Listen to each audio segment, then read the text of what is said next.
Hello, everyone. Hi. Good morning. Rise and shine. Rise and shine. Okay, Kylie. Hi. Kylie. Hi. ¿Cómo estás? I would like to order a cappuccino with oat milk, chocolate on top. Got it. And some Parmesan truffle fries, por favor. With coffee. With cafe? Yeah, of course. My name is Josie. And my name is Yasmine, and I actually would rather die than have coffee with my fries. Why? It's a great combo. You're lying, Josie. I personally will have coffee with anything. You've seen me do it. Yeah, but truffle fries? Not ideal, but that's what came to our mind. You look- Anywho, okay. I'm Alycia, Pascual-Peña, and I'll take a Cuban or Dominican black coffee or chai. Thank you. A Cuban or Dominican black man right now. And I'll have We don't need none of those. I'll have a La Croix, please. And thank Disgusting. Yeah. Anyways. and this accept is all Dare of We them. Say, and it is Dare We And Eat. this Are is- you and you're malfunctioning? watching Disney I'm Channel. breaking. And you're watching the Disney. This is Dare We Say. Ding, ding, ding, Dun, ding. dun, dun, dun, dun, dun, dun, dun. So, you guys, I went to a Lebanese wedding this weekend in San Francisco. Yay! Yes, wedding, love. Did I cry? It looked like a Bridgerton set piece. It was a Bridgerton set piece. We did it.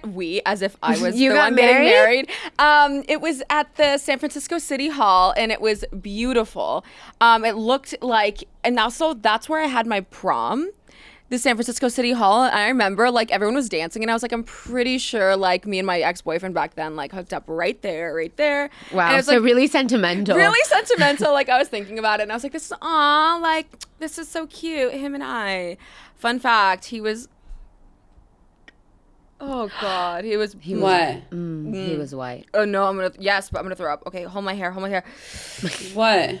He was Blue Lives Matter. Oh! Get out. Yeah, my boy. This was a senior in Why high were school. you there?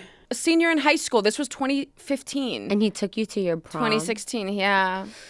I didn't know much back then. That's a lie. I I'm literally glad you're in said that we therapy. fought about it constantly, and now I'm like, I'd rather my morals. I will not swallow that for anyone. Don't. Don't. What I a didn't say journey. shit. All I said was don't. I saw Alycia the looked face. at me when I said swallow, and she looked at me. Anyway, so the wedding was gorgeous, but so you see this necklace. If we could do a zoom in on this necklace, it's the Lebanese outline. Not tell them what to do. If we can zoom in, and someone comes up to me, this white woman comes up to me, and she goes, "What island is that?" Get out. Swear to God, Wait. Were you not at a Lebanese wedding?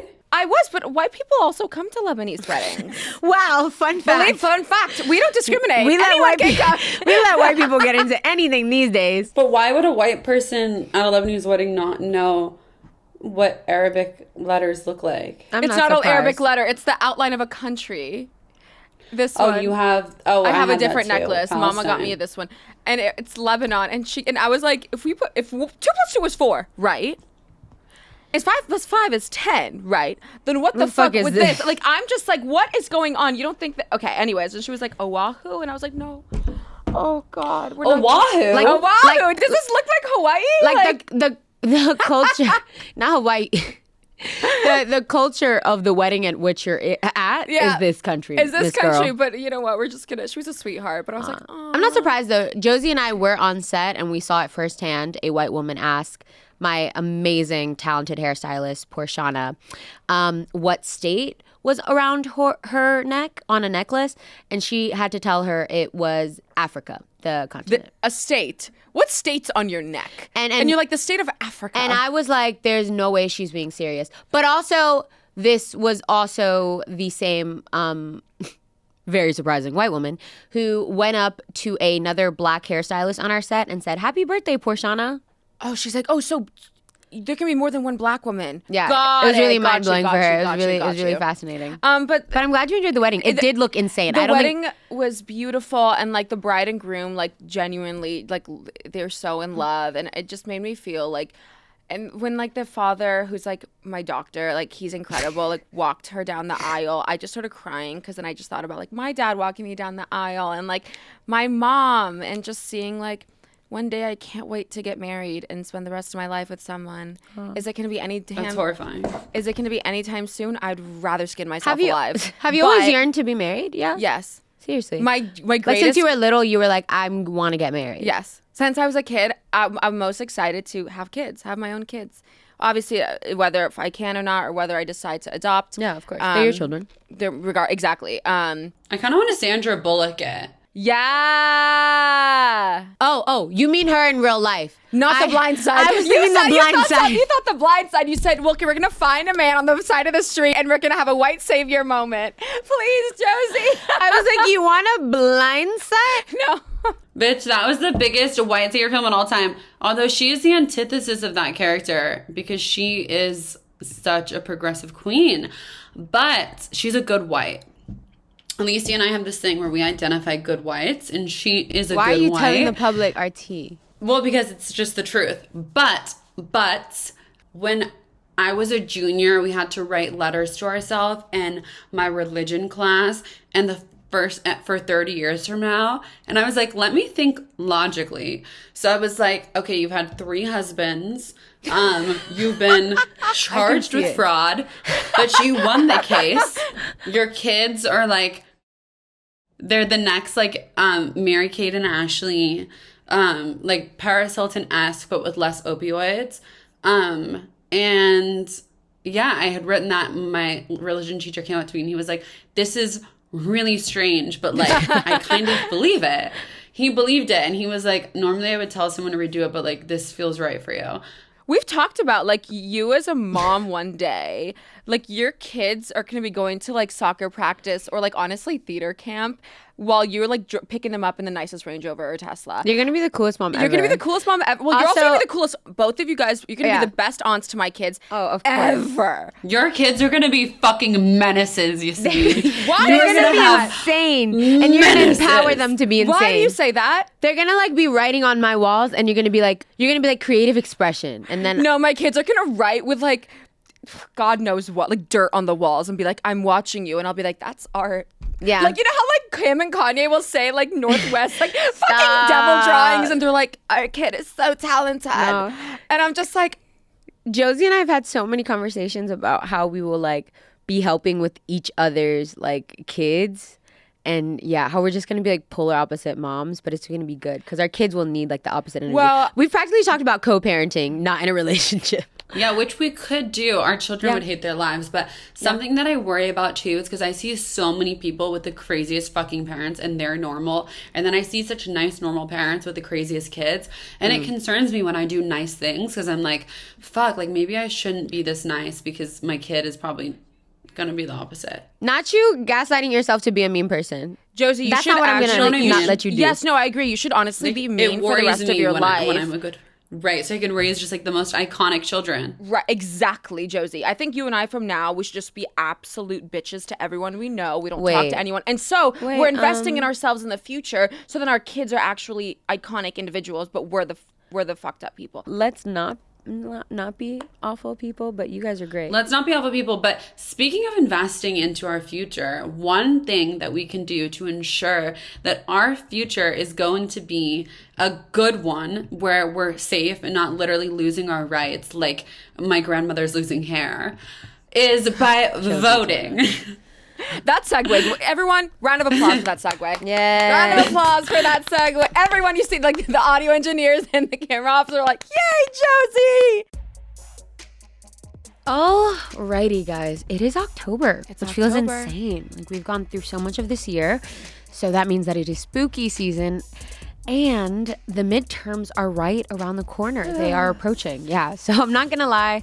The shit is getting crazy. And really scary. Oh my God. I know, right? Brazy. Yeah. Just wait, wow. No, wait. It's October. Is she an actress? Is she an actress? Wait, start crying. Cry. Wait. I see the tears. Wait, I'm not kidding. No, we're not starting the conversation until there's a tear coming out of her fucking eyeball. I'm actually worried about her mental health. It's almost there. Push. Wait. And she got the call back. Yeah! That was Beautiful. Amazing work. I'm so shook by the fact that it's October. Like, I promise that I'm okay, but it's October. And I just always forget about October as a month. October is scary. As we see, kids, October is a brazy ass time for us. And there's so much at stake right now. So much to lose, so much to beef, gain. so much steak, so much veal, Yeah, so much all quail. of it. And our greatest weapon against some of these scary things, especially politically, and to combat a potential red wave, is organizing and voting. Yep. And with so many voter suppression laws recently passed and an insane amount of disinformation online, we wanted to kick off the final stretch of election with answering some of the most frequently asked questions about voting or getting involved as young people and the importance of that. And before we jump into all of this, I wanted to share a quick little experience that I unfortunately had in 2020, because voter suppression is real and voter intimidation is real. It's not some mythical issue happening in some faraway land. It affects people on a daily basis. Yeah. And I think that we don't hear voter suppression stories enough. And that's on purpose, because they don't want Yeah. these stories to come out, because they want to act like this is this is a real democracy, when quite frankly, no, it's not. Alycia? Yeah. So, as you guys know, in 2020 was my first time voting in a presidential election. And because I'm a nerd, I was way too hyped. I was super excited. I wore like a little, I can imagine you were like the voting and you're like, just like I voted sticker. I came in my J's. Yeah, like you did. I came in my like off-color shirt. Like it said like no justice, no peace. I had my bun, my hoops, and I was just way too freaking excited. And I went with my mom and my dad. And as you guys know, politics has always been a pillar of my life. So I was like, oh my God, yeah, turn up. I'm about to make a change. And I went with so much energy, even though like that was such a difficult year for every single person. There was so much adversity, so many obstacles, especially politically. The things that we were combating, rhetorics and negative narratives and stuff, especially, you know, as a minority and whatever it may be. But I was back in New York, and I actually don't talk about this story at all, which you guys know. I sent you guys pictures on the day and talked to you guys about it in a group chat. But I don't talk about it, frankly, because I feel like people would think that I'm lying, or I think that people would be like, well, look at how she politically views the world. Like, it's just too convenient that this would happen to her. But the honest truth is, no matter how liberal, how socialist, how much of an abolitionist I am, like, you never want to be faced with racism and discrimination. Yeah. It is belittling. It is dehumanizing. It is difficult. As you guys know, I left the poll center crying. And I took the very first pictures after my very first presidential election I could be a part of, bawling my eyes out and in the arms of my stepfather, a lovely man, Daniel, I love you. But very long story short, I got up to the booth and an elderly white woman was like, do you have your ID? And I said, yes, I do. And I gave her my ID, and it was my permit at the time because I didn't have a driver's license. And she goes, are you sure you're from this area and this is the center that you're supposed to be voting at? Which area was it? I was in Westchester County, which if you know anything about like the demographic of Westchester County, it's one of the richest counties in the country. So it's predominantly affluent and white. So I didn't, I'm not up in arms about that. I'm like, okay, she's doing her due diligence. It's a regular question. I said, yeah, I'm 100% sure this is the place that I'm supposed to be voting. And she goes, are you sure that you know that? And I was like, all right, yeah, I am. She goes, do you live in this area? And I go, yes, I do. And she goes, you don't live anywhere else. Are you sure that you are actually registered to vote? And I was like, I promise you, I know I'm registered to vote. And then she goes, where were you born? That question. And I was like, I was born in New York. And it starts to get dark. And I have people next to me with 3 other poll workers registering people in so that they can vote, and multiple series of people start to go, and I'm stuck with this elderly white woman. And it becomes such a problem that both of my parents walk up, and she's like, do you have any other form of identification? And I was like trying to be as gracious and eloquent as possible to diffuse the situation, which I shouldn't have had to do. And I was like, listen, I was born in New York. I went to Harrison High School. I can prove to you that I went to Harrison High School. And my heart just dropped. I was so uncomfortable. And I just thought in the moment, not only how I was made to feel othered and ostracized in this moment as the only Black woman in this entire poll center at the time, but how these are the moments that turn people away from voting and being an active member in their society and democracy. And I understand on a daily basis why it can be hard for people to vote, but this is why we should be going out to the polls and making our voice heard. And unfortunately, with that interaction with that white woman, it didn't end there. She continuously was asking me questions that nobody else in the room was being asked. And I was so taken aback and so dumbfounded. Like, I had no words. And if you know anything about me, it's hard to get me silent. Like, your girl likes to talk. And I was just like, I was shocked because I was facing, like, voter suppression in real time. Yeah. And I was like, are you shitting me? Like, this is stuff that I've advocated against. This is stuff that I'm always talking about. And it's happening to me right now. And I felt like a little girl again. And I felt like I shouldn't have been speaking out. And I felt like maybe I did do something that was disrespectful. And my mom filed a complaint with the center because of how awful of a moment it was. Yeah. After we had gone home, she drove back and filed a complaint and said that that woman was neglectful and discriminatory. And that's how big of a deal this was. And I didn't talk to anyone about it except you guys. Because I was so embarrassed as if I did something.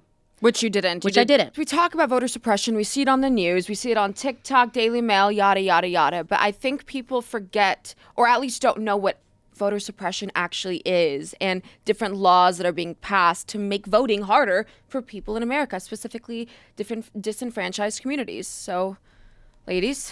Yeah, well, I think it's important to first start out by talking about the fact that U.S. voter turnout rates are especially low relative to other democracies, and that this is even more true during midterm elections. I feel like I noticed that in my personal life, in my friend group, like when we're talking about voting, it's usually talking about general elections and not midterm elections. And the U.S. voter turnout usually hovers around 60%, but reached 66% in 2020. And we know that older groups are typically the most consistent voters. We're talking about your old Republican grandpa who knows the exact date that he needs to get his ballot in, and he, spends all day watching Fox News, and he knows exactly what his intentions are and what he wants to do, while young people like us have a historically lower turnout. And, that could be due to just people being jaded by the state of the world and not having enough information, voter suppression. And the wealthier and the more educated you are, the more likely you are to vote. White voters have historically had higher vote turnout rates, and Black voter turnout rates are typically second highest.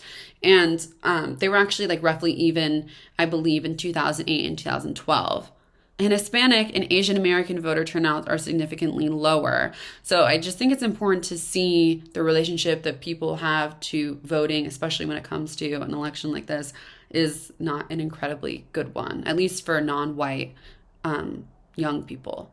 And I think it's also important to note that across the nation, there are actual laws and systems being perpetuated that oppress people and keep them from actually going out to the polls and creating tangible change. Like in 2020 alone, according to the Election Law Journal, it is most difficult to vote in New Hampshire, in Mississippi, Arkansas, Wisconsin, and Texas because of specific laws put in place that keep people from voting. And I also think that it's important to note that this isn't new, right? In the past, when we saw that African Americans were first allotted the right to vote, it was literacy test, right? Yep. And poll taxes. You have to prove. And prove that you were intellectual enough to vote. And that kept Black people from voting. And unfortunately, that is still going on in a lot of ways. Yeah. Right? Which, and things that we'll get into later in regards to like ID and long lines and waits and not enough polling centers or rejecting absentee ballots. And you have to take the day off work, and you might not get paid during that day. So you have to think about, do I get a day's worth of pay to feed my family, or do I vote? Yeah. And so when we talk about that, and I think it also like 2021 was an unprecedented year for new voting laws. Yeah. At least 24 new states have passed laws restricting voting according to 538 analysis. Florida, Georgia, Iowa, and Texas were particularly egregious examples of new anti-voter laws. So I know in Texas, eliminated curbside and overnight voting, Yeah. eliminated drop boxes, created new confusing and poorly implemented requirements to vote. And so in the primary, absentee ballot rejection rates were as high as 30% in Texas, the most populous counties, compared to less than 1% in previous elections. So that's not on accident. No, and then we see in Georgia that there are new ID requirements for absentee voting, a new deadline for requesting an absentee ballot, and is now illegal to provide food or water to voters who are waiting in a long line. In Iowa, they dramatically shortened the amount of time for early voting and moved the deadline up to request an absentee ballot. Those are just like a few examples of the ways that people are being oppressed. So the fact that you literally can't even bring someone who's in line to vote food or water, and we know that historically these lines are incredibly long and could be hours long, is just an insane thing to do. Like, what is illegal about bringing someone a glass of water or a bottle of water while they're in line to vote? Like, that is just inhumane. No, it's insane. I constantly think of, is it the right, is it the left? But it's like, why do Republicans want to oppress and suppress the vote so badly? It's because they're afraid of power. They know they're afraid of marginalized communities, and they're afraid of people taking back their power and speaking their voices. They're afraid of losing. We know that they know that their beliefs aren't popular with the majority of Americans. Yes. And polls literally show that. That's just a fact. And if everyone voted, they'd lose. And in other words, they are afraid of our power. Of our power.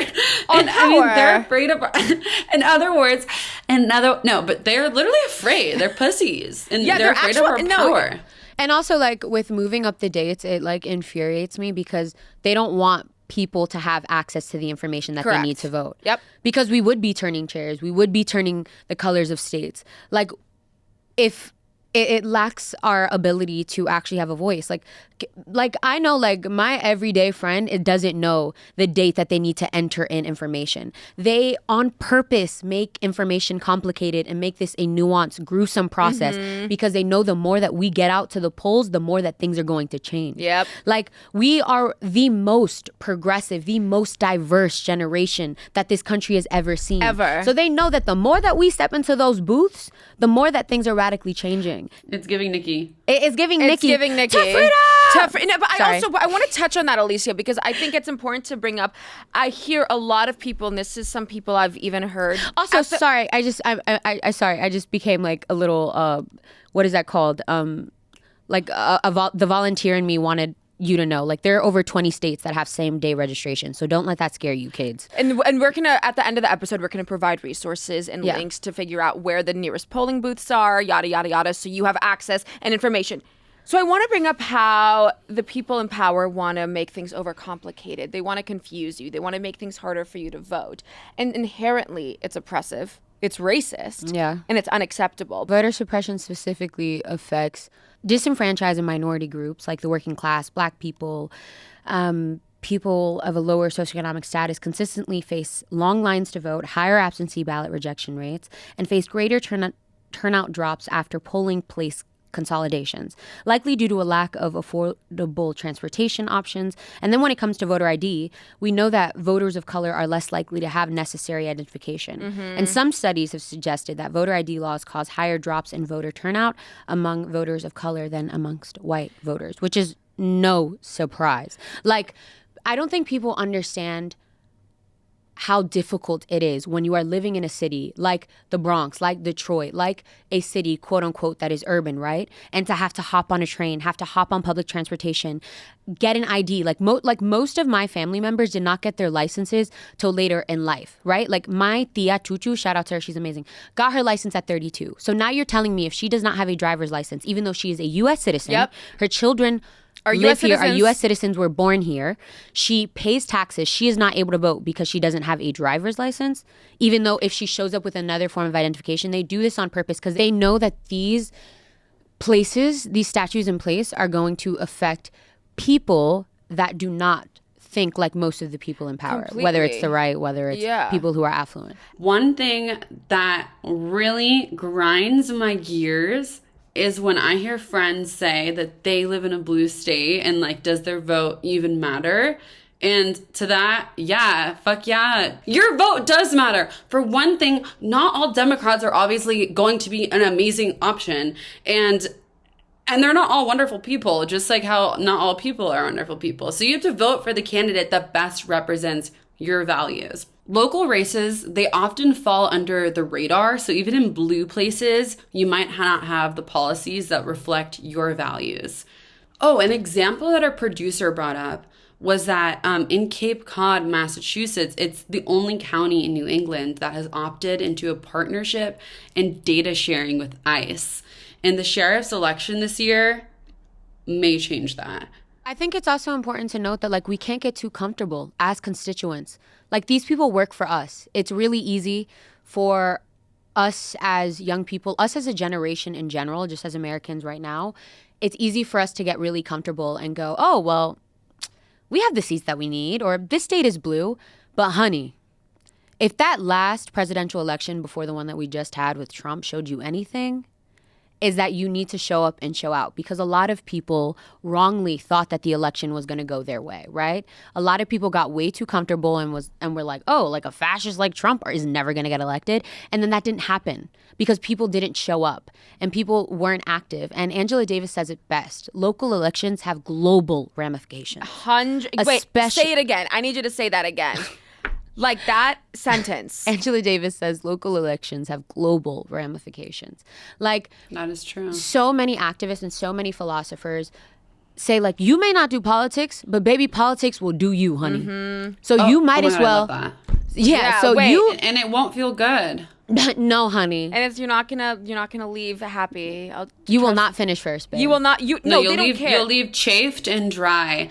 And you might be bleeding. Probably with the UTI, honestly. With a UTI, and the cranberry juice will be sold out at Walgreens, and the medication. And your gyno won't be able to see you for 3 weeks. So it's gonna suck. So you might as well do politics, babe, and do some due diligence and care. The issues in local elections, though, it's important to mention that it's not always going to fall on traditional like Democrat Republican lines. And in California, for example, let's talk about the housing policy, which has been an ongoing local and state issue for like a very long time. And we see it every day living in Los Angeles. And recently the state passed new laws enabling duplexes and making it easier to transform commercial properties into housing in an effort to address the state's affordable housing crisis, which I think is an incredibly large point to bring up, especially living in a big city like LA where the housing crisis is such a big thing. And we're seeing so many people, take to the street. Going back to your point, Josie, of like, oh, I hate both candidates. Who do I vote for? I think when going about voting and deciding where do you stand, I really implore you to think about how human rights should not be politicized. Having a roof over your head should not be a Republican or Democrat thing. That should be a human thing. Having the right to choose what you want to do with your body, that is not a Republican thing and that is not a Democrat thing. Having health care, that is not a Republican or a Democrat thing. So I really think when you're voting, think about human rights at the fore and when I think of human rights, I also think our environment at the forefront of whatever decision you decide to vote. And also, I think there's some questions that we get into, like, oh, I just moved. How do I re-register to vote? Why is it important to vote? I'm busy. It takes time. It really doesn't take a lot of time. And honestly, you could do it with a friend group. Like, I remember in the 2020 election when I voted for the first time, I did it with my best friends. I don't remember who I was. I think, was I with you, Yasmine, or Noelle, or Ali? Like, I think it was with Noelle and Ali. We did it together at the house. Oh, yeah. I feel like we all got into a car. We all got into a car and drove around North Hollywood and I don't know, it's fun and it's literally so easy. And there's also so many different options and ways to vote that is convenient for you. Obviously, depending on where you live, you may be able to request your ballot by mail, which is what I do when I fill it out at home or try to stop my mom from filling it out for me. I'm just kidding. And now my mom gets arrested for voter fraud. No, I promise. She never does that. They can't. But even though she definitely loves to tell me what her opinions are, I'm like, mother, I'm my own human. But in most states, early voting is also a great option, especially if you're incredibly busy. Yeah. And yeah, I'd say we just recommend to go to vote before election day when lines are typically shorter and just to get it out of the way. And it is worth the time because the time that you put in, the 20 minutes, the 30 minutes, the however long it takes that you put in to literally vote is timeless in its impact and in the product that you are going to see, especially when it comes to midterm elections in your day-to-day life. I couldn't agree more. Like, I take it so seriously, the fact that people have died and fought for my right to vote in this country. Yep. And I don't want to squander that. I empathize with people that are like, well, the system's broken. It's corrupt. I empathize with you, but it's like, baby, might as well do something rather than nothing. Like, your tax dollars go to these people. The things that they advocate for are going to affect you. Locally, they're extremely important, especially this midterms. Are you kidding me? There are 36 governors up. There's chief state official seats up for grabs. There's so many things right now on the ballot that will affect you. The way that your state's position on abortion, climate crisis, inflation, education, all of those things are affected by the state representatives that you decide to either step in a booth and vote for this midterms or decide to not have a place in your government, because it's going to affect you regardless. Like, I don't think that people understand how important midterms are, because also who you voted to put as a president, their job only gets harder or easier advocating for the things that you care about and the things that you're passionate about based on who you decide to represent you on a state level. They represent you. It's literally in the name of what they do, honey.